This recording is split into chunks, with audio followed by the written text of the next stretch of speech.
நம்மிடையே சிறப்பு அழைப்பாளராக வருகை தந்துள்ள கரு பழனியப்பன் அவர்கள் கண்ணதாசன், ஜெயகாந்தன் மற்றும் அசோகமித்ரன் போன்ற பரவலாக அறியப்பட்ட எழுத்தாளர்களின் படைப்பை வாசிப்பதை ஆர்வமாக கொண்டிருப்பவர்.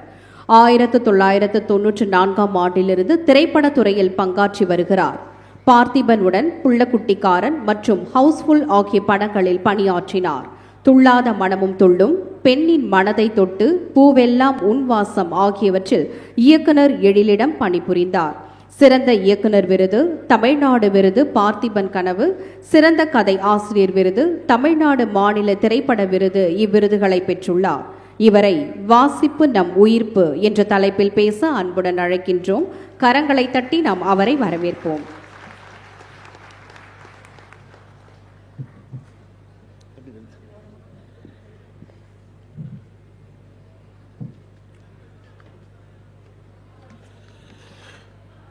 திருவள்ளூர் மாவட்டத்தின் 4வது புத்தக திருவிழாவிற்கு வந்திருக்கும் உங்கள் எல்லோரையும் வணங்கி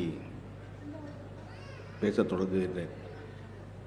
தமிழ்நாடு அரசின் பெருமுயற்சியாய் தமிழ்நாடு முழுவதும் தொடர்ந்து இதை போன்ற புத்தக திருவிழாக்கள் நடந்து கொண்டே இருக்கின்றன.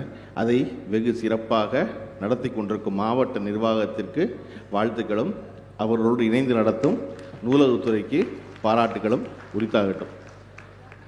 இது எனக்கு தெரிந்து புத்தக கண்காட்சி என்பது ஒரு 20 ஆண்டுகளுக்கு முன்னாடி சென்னை, மதுரை, திருநெல்வேலி இப்படி பெரிய ஊர்களில் மட்டும் நடந்துகிட்டு இருந்தது. இப்போ கடந்த 4 ஆண்டுகளாக எல்லா மாவட்டங்களிலும் தொடர்ச்சியாக மாவட்ட நிர்வாகத்தினுடைய பெரும் உழைப்பில் இது நடந்து கொண்டே இருக்கிறது. அது மேடம் இப்போ மேடையில் ஒரு பதட்டமாக இருந்தாங்கல்ல, ஒரு வாத்து விட்டு போச்சுன்னு, அந்த மாதிரி எத்தனை திட்டமிட்டாலும் கடைசியில் மேடையில் ஒரு வாத்து விட்டு போயிடும். அப்புறம் மறுபடியும் நாளைக்கு சரி பண்ணி அடுத்த வாரத்தை சரி பண்ணி ஒரு 10 நாளும் ஒரு அசராத உழைப்போடு இந்த நிர்வாகம் வேலை பார்ப்பது என்பது எதற்காக அப்படின்னா, புத்தக கண்காட்சிக்கு வருகின்றவர்கள் புத்தகங்களை வாங்குவது மட்டுமல்லாமல் புத்தகம் தொடர்பான பேச்சுக்களையும் கேட்க வேண்டும் என்பது. இன்றைய கூட்டத்தில் எழுத்தாளர் விஷ்ணுபுரம் சரவணன் மற்றும் எழுத்தாளர் கரு ஆறுமுக தமிழன் அவர்களோடு இந்த மேடை பகிர்ந்து எனக்கு என்ன மகிழ்ச்சி அப்படின்னா, அவங்க 2 பேர் எழுத்தாளர், நான் 2 பேர் வாசிக்கிறவன், நான் எழுதுறவன் கிடையாது. அப்போ கீழே உட்கார்ந்துருக்க ஆட்களை போல வாசிக்கிற ஒருத்தனை முதல்ல பேச சொல்லி அப்புறம் எழுதுறாளை பேச சொல்லாம்னு என்னை முதல்ல கூப்பிட்டுருக்காங்க. நம்ம ஏன் தொடர்ந்து வாசிக்க வேண்டியிருக்குது, வாசிப்பை ஏன் வலியுறுத்தி கொண்டே இருக்கிறார்கள்ங்கிற கேள்வி இருக்கு இல்லையா? உலகத்தில் எவரையாவது வாசிக்காதீங்கன்னு சொல்கிறாங்களா, படிக்காதீங்கன்னு சொல்கிறாங்களா? அப்படி யோசிச்சு பார்த்தா இல்லை, எல்லாருமே படிக்க தான் சொல்கிறாங்க. ஆனால் படிக்கிறாங்களா அப்படிங்கிற ஒரு கேள்வி இருக்குது.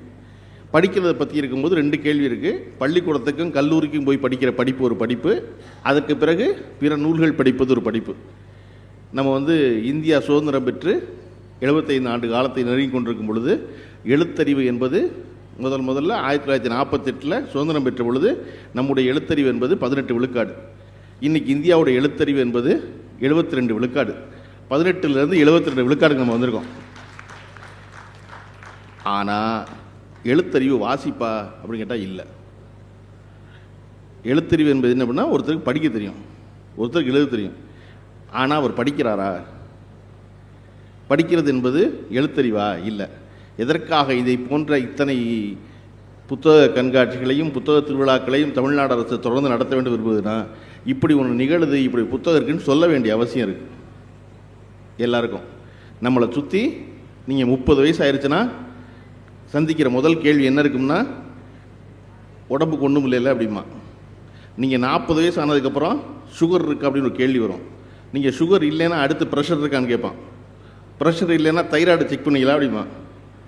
வேறு ஒன்றும் இல்லைல்லம்மா. நமக்கு எதாவது 40 வயசுக்கு அப்புறம் நீங்கள் நோயின்னு சொன்னால் தான் எய்தாப்பில் கேட்குறவன் நிம்மதியாவான். பரவாயில்லப்பா, நமக்கு இருக்குது அவருக்கு இருக்குது அப்படின்னு. நான் நல்லா இருக்கேன்னு சொன்னால் நிம்மதி ஆகவே மாட்டான். நீங்கள் எதுக்கு டாக்டரை ஒரு தடவை பார்த்து ஒரு கம்ப்ளீட் செக்அப் பண்ணிக்கிட்டு இருக்கம்மா. ராத்திரி 7 மணிக்கு மேலே சாப்பிடாதீங்கம்மா. ரைஸ் நல்லதுக்கு இல்லைம்மா. ஒயிட்டெல்லாம் குறைங்கம்மா. எதுவெல்லாம் வெள்ளையாக இருக்கோ அதெல்லாம் குறைக்கணும். சீனியை குறைங்க, அரிசியை குறைங்க, மாவை குறைங்க, இதெல்லாம் என்ன குறைங்க. எனக்கு என்ன சந்தேகம் வரும்னா, இதெல்லாம் எங்கள் ஐயா சாப்பிட்டாரேடா, ராத்திரி கஞ்சியானடா குடித்தாரு, நல்லா தானே இருந்தார் 87 வயசு சரி, இப்போ திடீர்னு ராத்திரி சோறு சாப்பிடான்னு சொல்லிக்கலான்னு கேள்வி இருக்கு எனக்கு. ஆனால் தொடர்ச்சியாக நம்ம உடம்பை பேணுவதை பற்றி நிறைய சொல்லிட்டு, இப்போ நீங்கள் யூடியூப் எடுத்து பார்த்தீங்கன்னா உங்களுடைய சாப்பாடு சரிவீதமாக இருக்கணும். புரோட்டீன் சேர்த்துக்கிட்டு இருக்கீங்களா? ஃபைபர் இருக்கா, நார்ச்சத்து இருக்கா, இதுக்கு என்ன சாப்பிட்றீங்கம்மா, இவ்வளோ சொல்கிறான்ல, உடல் காக்கிறான்ல எல்லாரும். இவன் எவனாவது மனநலம் காக்கிறான்னு கேள்வி யோசிச்சு பார்த்தீங்கன்னா யாருமே மனநலம் காக்கிற பற்றி சொல்லவே மாட்டான். படித்த மருத்துவர்களும் மனநலம் காப்பதை பற்றி சொல்கிறதில்ல. இதை போன்ற திடீர் மருத்துவர்கள் இருக்காங்க இல்லையா, யூடியூப்லேயும் ஃபோன்லேயும் வர்றவங்க, அவர்களும் மனநலம் சொல்கிறதில்ல. உடல் நலத்தோடு சேர்த்து மனநலத்தை பார்க்க வேண்டியது என்ன முக்கியம் அப்படின்னா, அதற்கான வாழும் உதாரணம் யாருன்னா இளையராஜா. 82 வயசில் ஒருத்தர் இன்னைக்கு கிளம்பி லண்டனுக்கு போய் நல்லா கிச்சனு உலக்குக்கு கோட்டு போட்ட மாதிரி நிற்பார். வீட்டில் அரிசி அளக்கிற உலக்கு இருக்குது பார்த்துருக்கீங்களா, ஒரே மாதிரி இருக்கும். இவருக்கு வயசு 82 இருக்கும்.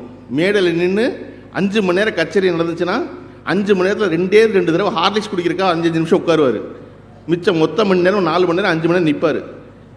நேற்று அந்த ஃபில்ஹார்மோனிக் ஆர்கெஸ்ட்ராவில் அங்கே இருக்க ஆட்கள்லே வயதானவர் அவர் தான். ஆனால் அவர்களோடு அவ்வளோ உற்சாகம் வந்தவர் தான். காரணம் என்ன அப்படின்னா 82 ஆண்டு காலமாக மனநலம் பேணியது. ஒருத்தர் எப்படி உடம்பை ரொம்ப நல்லா வச்சுக்கிறாரோ அப்படி நினைவாற்றலையும் மூளையும் ரொம்ப நல்லா வச்சுக்கிற முக்கியம். நினச்சி பாருங்கள், 75 வாத்திய கலைஞர்கள் வாசிப்பதற்கு எந்த குழப்பமும் இல்லாமல் ஒவ்வொரு 16 மணி நேரம் இடைவெளியாக 4 துண்டு புதிய இசை ஒன்றை எழுதி அதை உலகம் வியக்கும் வண்ணம் ஒருத்தர் 82 வயசில் செஞ்சுட்டு வந்து சென்னை ஏர்போர்ட்டில், நான் 82 வயசு நினச்சிக்காதீங்க, இதுதான் தொடக்கம், இனிமே தான் நிறைய செய்ய போகிறேன்னு ஒருத்தர் உற்சாகமாக பேசுகிற காரணம் அவருடைய மனநலம் மிக நன்றாக இருந்தது. அப்போ அந்த மனநலத்தை ஞாபகத்தை நம்ம செய்யணும்னு என்ன செய்யறது? நமக்கு 40 வயசில் ஃபோன் நம்பர் ஞாபகத்துக்கு வர மாட்டேங்குது. அவர் ஒரு நல்ல பாட்டு கேட்டேன், அது என்ன பாட்டு அப்படின்னு, டேய் நல்ல பாட்டை நான் எப்படி யோசிப்பேனி?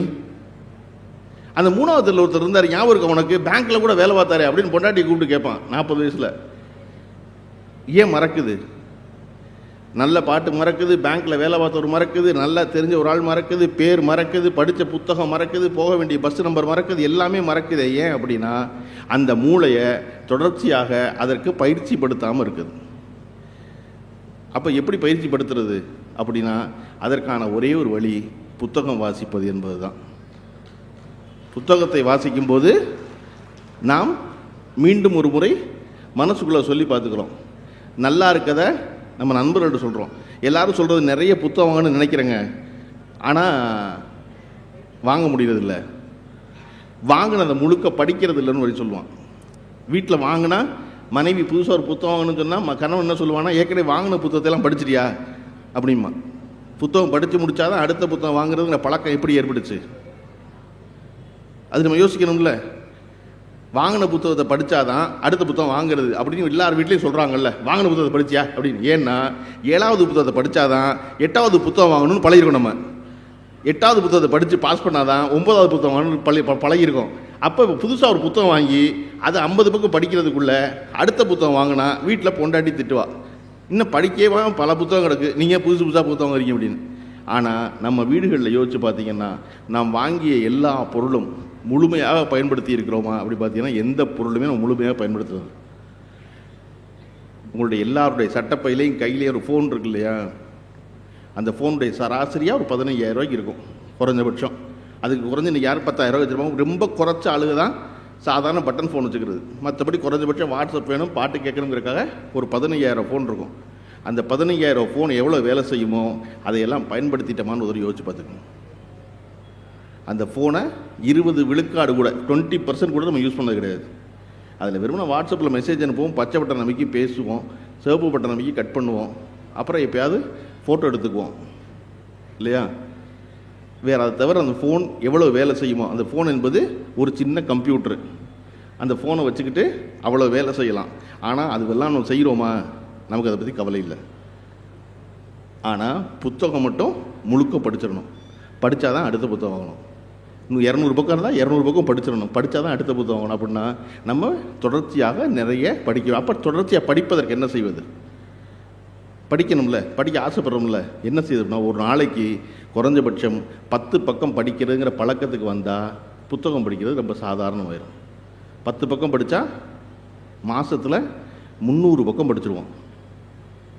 300 பக்கம் படித்து ஞாபகம் வச்சுக்க முடியலையே அப்படின்னா படித்ததை, உங்களுக்கு பிடிச்சதை பக்கத்தில் இருக்காள்கிட்ட, பக்கத்து வீட்டுக்காரர்கிட்ட, உங்கள் அலுவலகத்தில் இருக்காள்கிட்ட அந்த புத்தகத்தை பற்றி பகிர்ந்துக்குங்க, பேசுங்க. உங்களுக்கு இந்த புத்தகம் ஞாபகத்தில் இருக்கும்.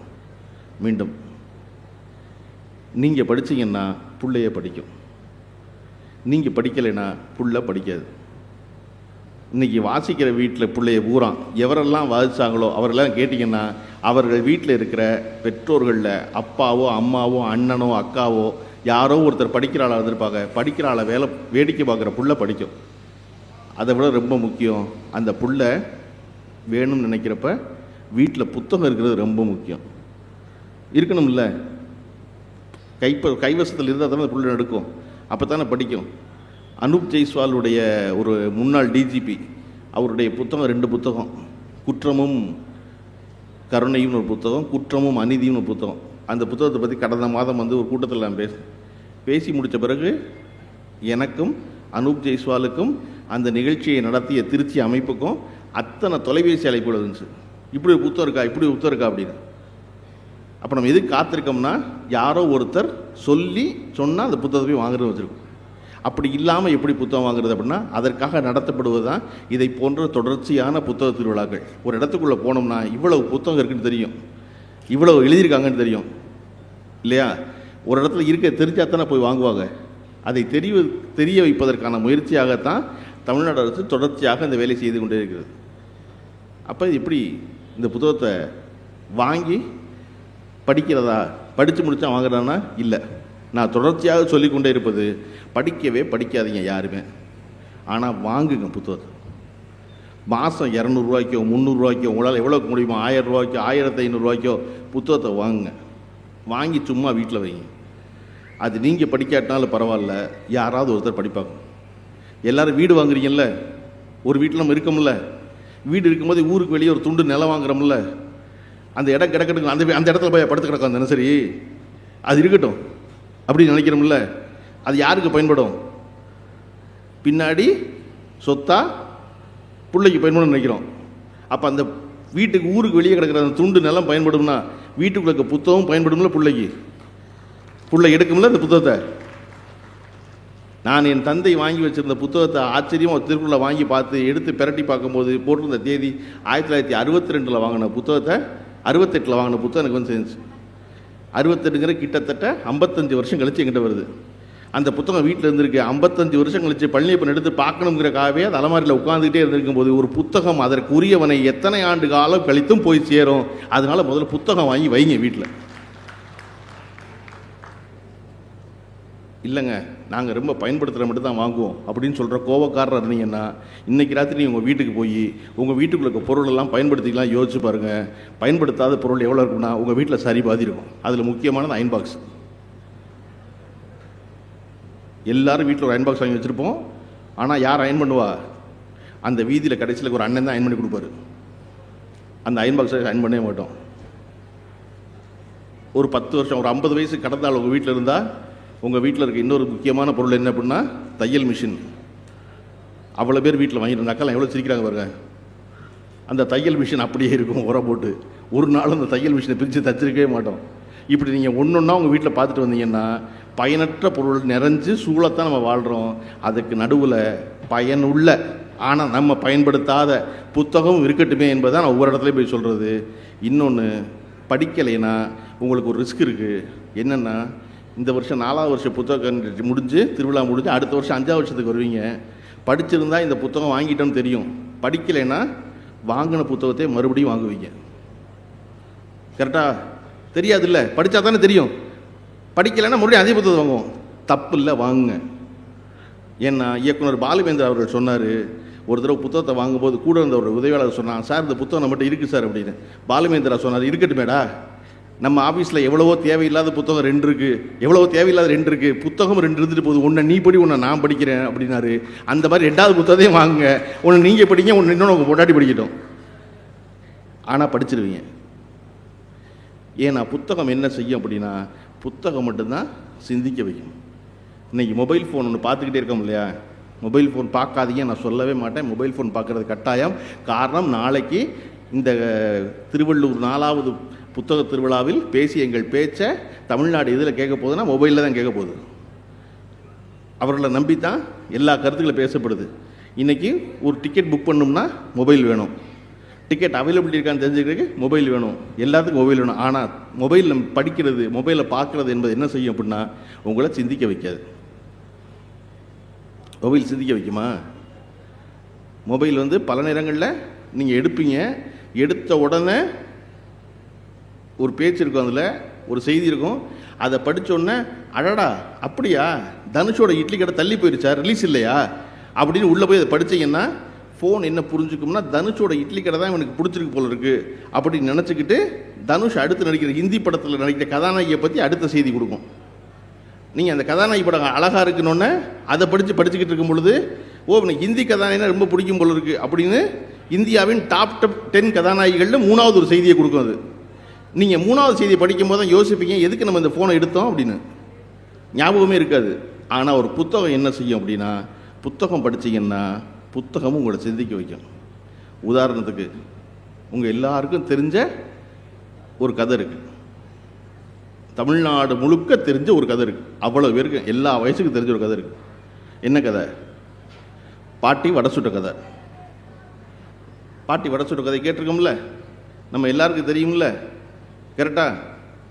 அந்த பாட்டி வடை சுட்ட கதையை படமாக எடுக்க போனால் எவ்வளவு கஷ்டம்னு பாலுமேந்திரா சொல்லுவார். ஒரு ஊரில் ஒரு பாட்டி இருந்தாங்க, அந்த பாட்டி வடை சுட்டுக்கிட்டு இருந்தாங்க, ஒரு மரத்தடியில் உட்காந்துருந்தாங்க, வடை சுட்டுக்கிட்டு இருந்தாங்க.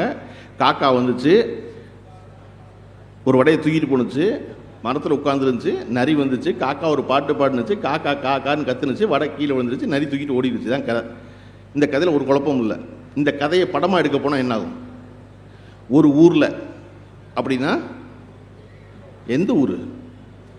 சென்னையா, திருவள்ளூரா, நாயுடு சாலையா, எந்த ஊருன்னு இருக்கு இல்லையா? சின்ன ஊரா பெரிய ஒரு ஊர்னா எந்த ஊர்னு காட்டணும். அந்த ஊரில் ஒரு மரத்தடி, எந்த மரத்தடி? ஆலமரமா, அரச மரமா, வேப்ப மரமா, எந்த மரத்தடியும் ஒரு மரத்தடி காட்டணும். மரத்தடியில் ஒரு பாட்டி உட்காந்துதான். பாட்டினா பாட்டி வயசு இது 50 80? பாட்டி தாத்தா இருக்காரா, பொட்டு வச்சுருந்தாங்களா, வைக்கலையா, தாத்தா இல்லைன்னா வெள்ளை சீலை கட்டியிருந்தாங்களா, இல்லை கலர் புடவை தான் கட்டியிருந்தாங்களா, இத்தனையும் சொல்லி ஒரு பாட்டி. அந்த பாட்டி ஒரு வடை சுட்டாங்க. என்ன வடை? மசால் வடையா, உளுந்த வடையா, கீரை வடையா? அந்த சுட்ட வடையை தூக்கிட்டு போக வந்த காக்கா என்ன காக்கா? சாதா காக்காயா, அண்டங்காக்காயா? அது தூக்கிட்டு போய் உட்கார்ந்த மரம் என்ன மரம்? இன்னொரு வேப்ப மரமா, இன்னொரு அரச மரமா? வந்த நரி எந்த நரி?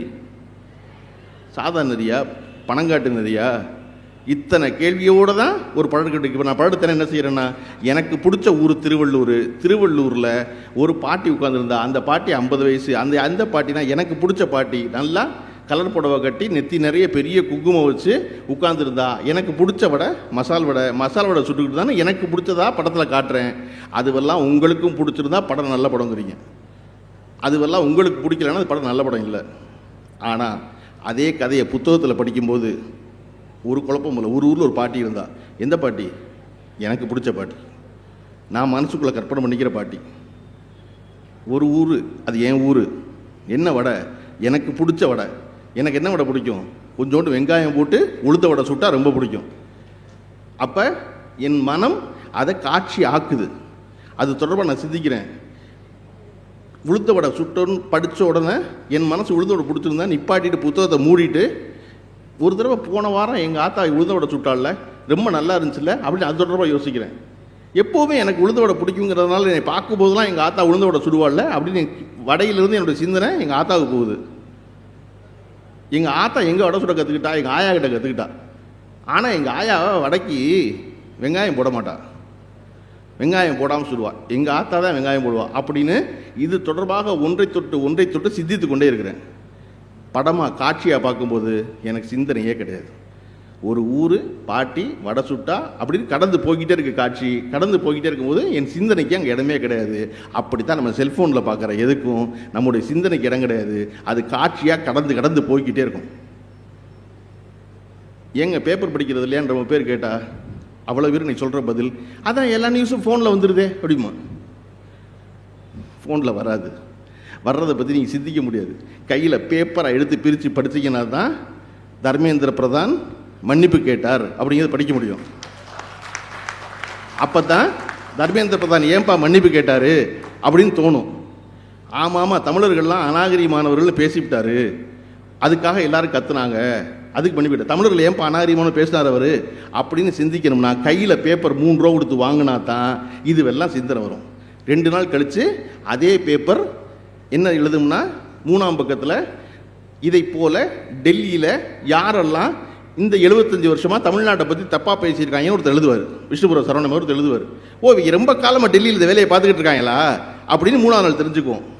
5ஆவது நாள் அன்னைக்கு நடுப்பக்கத்தில் கட்டுற வரும். எப்பொழுதுமே தென்னாட்டை வந்து வடநாட்டில் இருக்காளுக்கு பிடிக்காது அப்படின்னு கட்டுற வரும். இதெல்லாம் எதில் வரும்னா நீங்கள் கையில் பேப்பராக எடுத்து படித்தா தான் வரும். ஃபோனில் பார்த்தீங்கன்னா அது வராது. நீங்கள் நினச்சிக்குவீங்க நான் தான் நியூஸ் படிச்சுட்டேனேன்னு, எனக்கு தான் நியூஸ் வந்துருச்சேன்னு, எனக்கு தான் எல்லா செய்தியும் ஃபோனில் வருதுன்னு. வராது. அப்போ ஒரு நாளிதழ் படிக்க துவங்குற இடத்துல இருந்து தான் ஒரு படிப்பு ஆரம்பிக்குது. தயவு செஞ்சு எல்லோரும் முதல்ல வீட்டில் உங்களுக்கு பிடிச்ச ஒரு பேப்பர் வாங்க. நீங்கள் பேப்பர் வாங்கினீங்கன்னா உங்களுக்கு அரசியல் புரிஞ்சிடும். அது எந்த பேப்பர் வேணாலும் வாங்க, ஆனால் ஒரு பேப்பர் வாங்குங்க வீட்டில். குறிப்பாக இங்கிலீஷ் பேப்பர் வாங்குங்க. 5 ரூபா கொடுத்து ஒரு இங்கிலீஷ் பேப்பர் வாங்குங்க. 5 ரூபா கொடுத்து இங்கிலீஷ் பேப்பர் வாங்கினீங்கன்னா உங்கள் வீட்டில் இருக்க புள்ள அதுக்கு பிடிச்ச அந்த கடைசி பக்கத்து ஸ்போர்ட்ஸையாவது பிரித்து படிக்கும். அந்த பிள்ளைக்கு கண்டிப்பாக வந்து இன்றைக்கி கிரிக்கெட் பிடிக்கும்ல, கிரிக்கெட் பிடிக்கலாம், செஸ் பிடிக்கலாம், ஃபுட்பால் பிடிக்கும், ஏதோ விளையாட்டே பிடிக்க வேண்டாம், வெள்ளிக்கிழமை வர இங்கிலீஷ் நியூஸ் படிக்கும்ல, நடிகர்களை பற்றி படிக்கும்ல, சினிமா செய்தி படிக்கும்ல, பேப்பரில் படித்தா புள்ள மெதுவாக கடைசி பக்கத்துலேருந்து கொஞ்சம் கொஞ்சமாக பக்கத்துக்கு வரும். பக்கத்துக்கு வந்தால் அந்த புள்ளையோட இங்கிலீஷ் நல்ல இங்கிலீஷ் ஆகும்.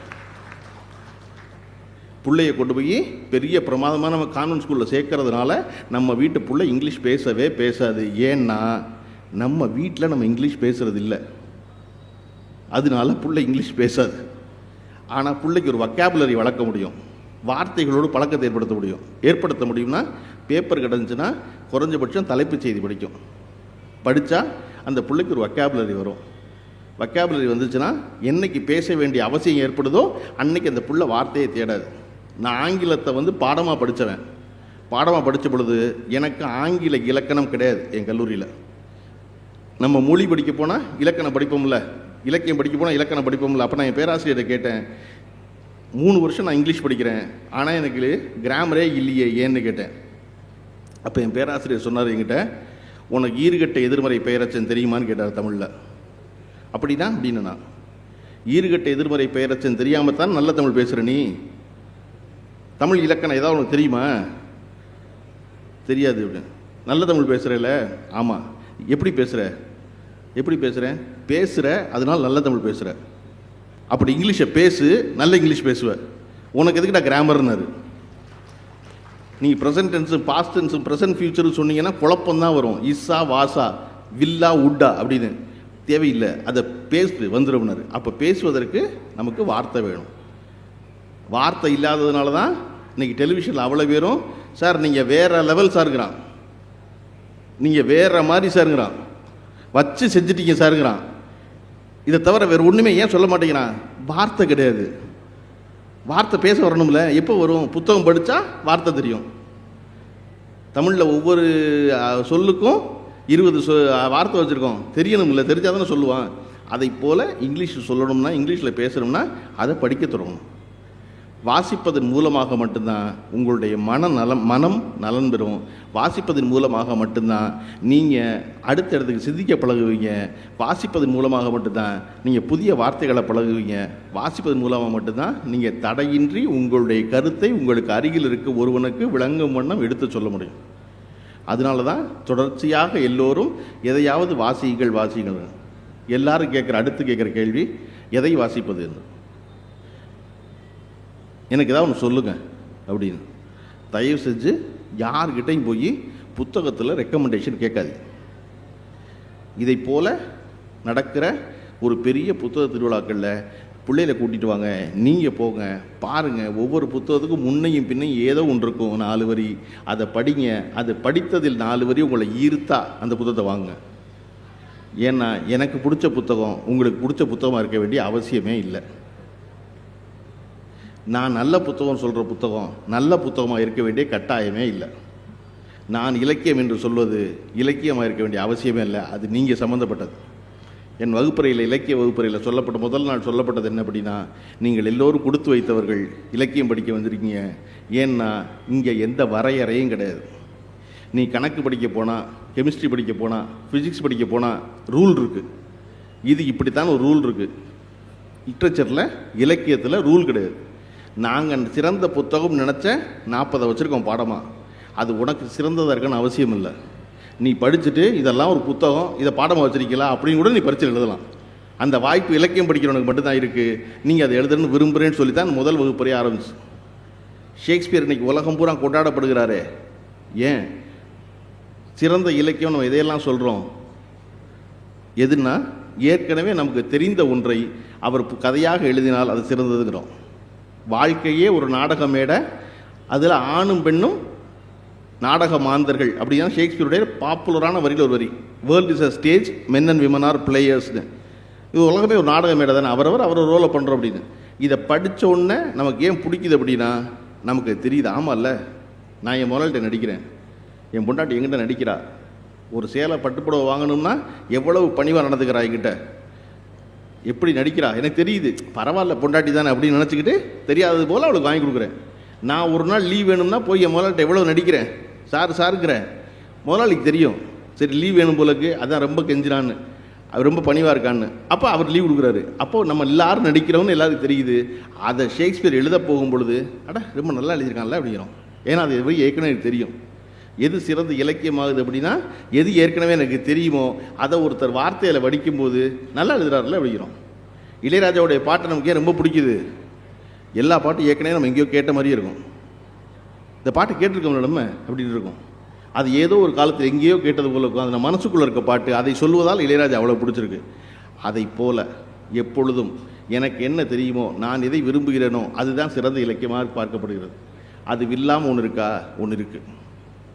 எது அப்படின்னா, அட இப்படியெல்லாம் இருக்கா, எனக்கு தெரியாத உலகம் ஒன்று இருக்குல்ல, அதையும் இலக்கியமே தான் காட்டுகிறது. நீங்கள் தோட்டி மகன்னு ஒரு நாவல் இருக்கும், ஒரு ரொம்ப சின்ன நாவல். எடுத்து படித்து பார்த்தீங்கன்னா, வாங்கி படித்து பார்த்தீங்கன்னா, ஒரு புத்தகம் உங்களை படித்தா சிரிக்க வைக்கும். படிக்கும்போது சிரிப்பீங்கல்ல, படித்தா ரொம்ப மனம் கனத்து அழுக வரும் இல்லையா, படித்தா ரொம்ப பிடிச்சிருக்க மாதிரி தோணும். ஒரு புத்தகம் படிக்கும்போது நாருமா?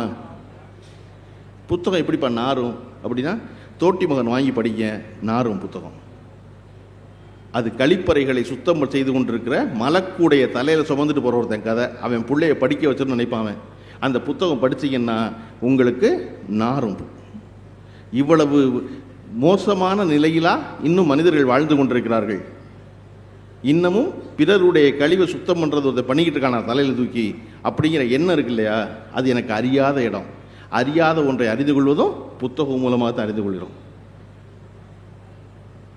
நமக்கு தெரிந்தது ஒன்றை ரசிப்பது ஒன்று, தெரியாத ஒன்றை ஆச்சரியமாக தெரிஞ்சுக்கிறதும், அவர்களுடைய வலிக்காக நம்ம வேதனைப்படுவதும் புத்தகங்கள் வழியாக அப்படி தான் நடக்கும். காந்திய ரயில்வே லைன்லேருந்து கீழே தள்ளினா நிறவரி கொண்ட ஒரு தென்னாப்பிரிக்கனுக்கு நமக்கு தெரியுமா இருக்காது, பார்த்தோமா? ஆனால் புத்தகங்கள் வழியாக பார்த்தோம். நம்ம எல்லாருடைய மனசுக்குள்ளேயும் காந்தி ஒரு தடவை ரயிலிருந்து தள்ளப்பட்ட நினைவு நமக்கு இருக்கு. காரணம் புத்தகங்கள்னால இல்லையா? பெரியார் அணையிலிருந்து மதுரையை வளப்படுத்திய பென்னி குயிக்கிற ஒரு வெள்ளைக்காரன் கட்டின டேம் நமக்கு தெரியாது, வெள்ளைக்காரன் நமக்கு தெரியாது, பென்னி குயிக் தெரியாது. ஆனால் இன்னைக்கு பென்னி குயிக் வாழ்க்கை மொத்தமும் தெரிவதற்கான காரணம் அது ஒரு புத்தகமாக இருப்பது தான். பெர்லின் சுவர் கட்டப்பட்டது தெரியாது, இடிக்கப்பட்டதும் தெரியாது. ஆனால் அங்கே கட்டப்பட்டது, அதன் பின்னால் இடிக்கப்பட்டது அப்படின்னு ஜெர்மனியை பற்றி தெரிந்ததற்கு காரணம் புத்தகங்கள் தான். இத்தனையும் நாம் புத்தகங்கள் வழியாகத்தான் தெரிந்து கொள்கிறோம். தொடர்ச்சியாக இதை போல எல்லாவற்றையும் அறிந்து நம்மை உயிர்ப்போடு வைத்திருப்பது. என்னுடைய வாழ்க்கை என்பது என்ன? ஒரு 70 ஆண்டு காலம் அதிகபட்சம். ரொம்ப ஒழுக்கமாக இருந்து, ஒழுங்கான சாப்பாட்டோடு இருந்து, நல்ல பொண்டாட்டி, துன்பப்படுத்தாத பொண்டாட்டி வாச்சா ஒரு 10 வருஷம் கூடும், 80 வருஷமாக. இது பொண்டாட்டிக்கும் பொருந்தும். துன்பப்படுத்தாத புருஷன் இருந்தான்னா அவளுக்கு 10 வருஷம் கூடும், அவ்வளோதானே ஒழிய மற்றபடி சராசரி 70 வருஷம் தான். அந்த 70 வருஷத்துக்குள்ளே நம்ம எல்லா வாழ்வையும் வாழ முடியாது, எல்லாவற்றையும் அறிந்து கொள்ள முடியாது இல்லையா? முதல் 20 வருஷம் பள்ளிக்கூடத்துலையும் கல்லூரிலையும் போயிடுது. அடுத்த 20 வருஷம் மட்டும்தான் நம்முடைய வாழ்வு. அதில் ரொம்ப முக்கியம், வாழ்க்கையில் செட்டில் ஆகுன்னு சொல்லியே கொன்றுவாங்க 20 to 40. என்ன பண்ணாலும் செட்டில் ஆகிட்டியாம்மா, வீடு வாங்கிட்டியாம்மா, கார் வாங்கிட்டியாம்மா, பணம் சேர்த்துருக்கியாம்மா, நகை வச்சிருக்கியாம்மா, 40 வயசுக்கு அப்புறம் புள்ள வளர்ந்துடும், புள்ளையெல்லாம் வளர்ந்துருச்சு, அதுக்கு ஏதாவது சேர்த்துருக்கியான்னு சொல்லி 40 to 60 கொள்வான். 60க்கு அப்புறம் எங்கேயாவது போகணும்னு நினைப்பீங்க, போக முடியாது, முழங்கால் வலி வந்துடும், எந்த இடத்துக்கு ஊர் சுற்ற முடியாது, திருப்பி வீட்டுக்குள்ளே இருங்க பேசாமன்றுவான். அப்போ கடைசி வருஷம் வீட்டுக்குள்ளே ஏதாவது போயிடும். அப்போ வேறு ஒன்றும் புதியது ஒன்றும் வாழ போகிறது இல்லாமல் புதியதை அறிந்து கொள்வதற்கு புத்தகங்கள் வாயிலாக அறிந்து கொள்கிறோம். அந்த புத்தகம் இருக்கும்போது நான் அங்கே போயிடுறேன், அந்த இடத்துல இருக்கேன். அவருடைய வலியும் இன்பமும் வேதனையும் மகிழ்ச்சியும் எல்லாவற்றையும் நானாக உணர்கிறேன். அப்போ இந்த ஒரு பிறப்பில் நான் பல பிறப்புக்கான வாழ்க்கையை வாழ்வது எதன் வழியாக வாழுகிறேன்னா புத்தகங்களின் வழியாக வாழுகிறேன். உங்களுக்கு பல பிறப்பு பிறக்கணுங்கிற ஆசை இருக்குது, பல வாழ்க்கை வாழணும் ஆசை இருக்குது. அதுக்கு இவ்வளவு புத்தகங்கள் இருக்கும்போது அந்த புத்தகங்களை விட்டு விடாமல் தொட்டு பற்றி கொள்ள வேண்டியது முக்கியம். பற்றி கொண்டால் எல்லோர் வாழ்வும் வளமாகும். எல்லோர் வாழ்வும் வளமாகட்டும். வந்திருந்த அனைவருக்கும் நன்றி, வணக்கம்.